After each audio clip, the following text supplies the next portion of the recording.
Pak Tae Jun. That name probably rings a bell. You probably know him from works like, I don't know, Lookism. Oh, what's Lookism? It's only the biggest manhwa in all of Korea.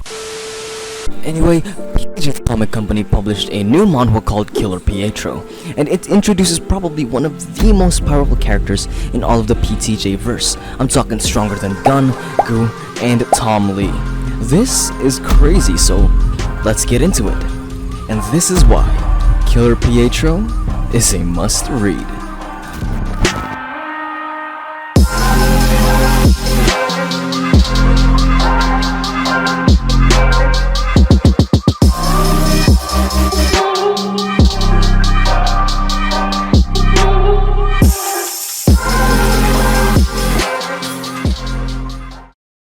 The story starts off with a panel of terrorists being shown, with text bubbles saying, "There is one human being that all the top-level gangs in this world fear. Pietro." And we cut to an old man managing a library while listening to a voicemail. "Boss, you can't keep doing this. At this rate, you'll be dead in 3 months," a concerned voice said.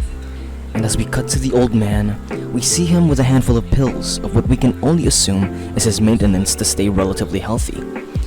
As he walks across his store, he has an inner monologue. "I've never been afraid of death. I've always been walking a tightrope between life and death.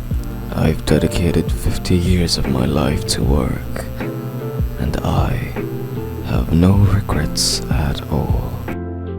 As we cut to a panel of a nice manhwa girl walking into the store, she talks with the old man about buying some middle school books for her sister. He chats to her all giddy-like and says he does have books for middle schoolers.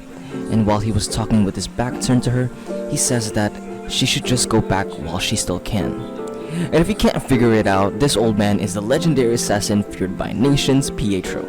And as he says that, we cut to a panel of the girl about to stab Pietro, and he lets her off because he understands her backstory and knows that what she told him was the truth.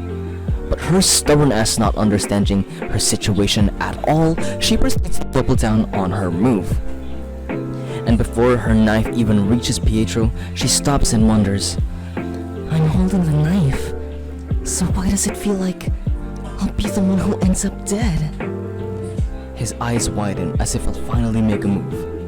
And as she backs up, he wraps the books she needed and tells her to take them with her. With the girl failing her mission, he tells her that if the organization fails at the volunteer project, there will always be a plan B. And he charges at her. As the girl looks up, she sees 2 assassins break through the sunroof. Pietro tries his best to defend himself, and the girl getting shot and beat at the process. As a last-ditch effort, he cooks a flashbang and escapes, and we see him hunched over in a kid's playground.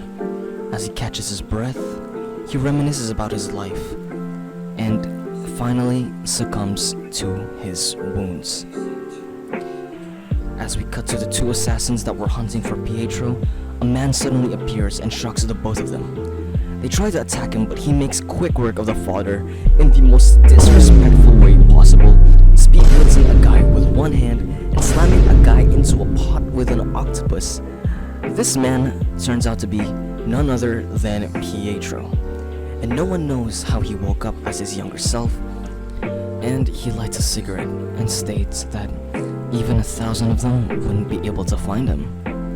The Pietro they're looking for is already dead. And that's how the story starts. First chapter in, and the story already goes incredibly crazy. It was perfect. Perfect. Everything, down to the last minute details. Having Pietro introduced as an elite assassin considered as the best in the field, it breaks the mold of the zero to hero strength development, with Pietro already showcasing and surpassing Lookism level feats, dodging bullets, and no-diffing assassins that would have been high tiers in a manhwa like How to Fight. I also said this in another manhwa review, go watch it. The art is also absolutely amazing, and I think the ones who illustrated it are actually the ones who made How to Fight. Everything from the character design to the details. Like, you had no right to make an octopus that appetizing. I mean, and the character design of Pietro is just absolutely amazing. The details are what make his whole character shine, from his eyes turning red when he's engaging in battle to the veins on his hand. If you like action, this manhwa does not run out of it. There's about 1 or 2 fights every 2 chapters, which is a good blend of action and exposition. The story is a bit basic, with Pietro simply wanting to take revenge on the organization who wronged him, but Questism also has a simple story, and we eat that shit up. The plot starts off relatively simple, with Pietro reincarnating as his younger self and wanting revenge against the organization that betrayed and threw him away. The reincarnation was never explained, which only adds more intrigue to the entire story in and of itself, and obviously there will be more story, plot twists, and maybe hints of it being connected to the Lookism universe. Pietro is a very complex character. A morally good/vague assassin, his motives for his actions are solely based for his own ambition, though he doesn't seem to be the type of person to discard a teammate or a confidant just because of his goals. His main goal is to get revenge on the organization that threw him away, but we don't actually know what he's willing to do in order to achieve that. His fighting capabilities are also incredibly developed, having enough experience to fight an unpredictable contortionist assassin. His quick decision-making tends to be the downfall of his past and future opponents, and we all know that versus battles are an important part of the PTJ verse culture. I mean, just ask Agony. But throwing Pietro into the mix gives us people a lot more things to talk about, but what we do know for sure is that Pietro is a top tier. In my opinion, Killer Pietro is well on its way to become a well-read manhwa. Being created by PTJ's comic company, we've all had high expectations for any new works they publish, and personally, I think it hasn't disappointed you yet. And with Pietro being already a top-tier Lookism level in terms of feats, strength, and experience, it will definitely work its way into being a well-debated topic in the Lookism community. Although in its early stages, the pacing is great, and I can tell that the political matters will eventually be introduced later or sooner into the timeline. I already love this, firstly because I'm biased towards Pak Tae Jun. Literally, my first video is praising him. Secondly, the art is amazing. Every panel could be your wallpaper if you so very liked. And third, I genuinely enjoy the story. So if you want an epic action/regression manhwa, never seen before in PTJ's verse, this would be an amazing read. I love it, but what do you think? And so yeah.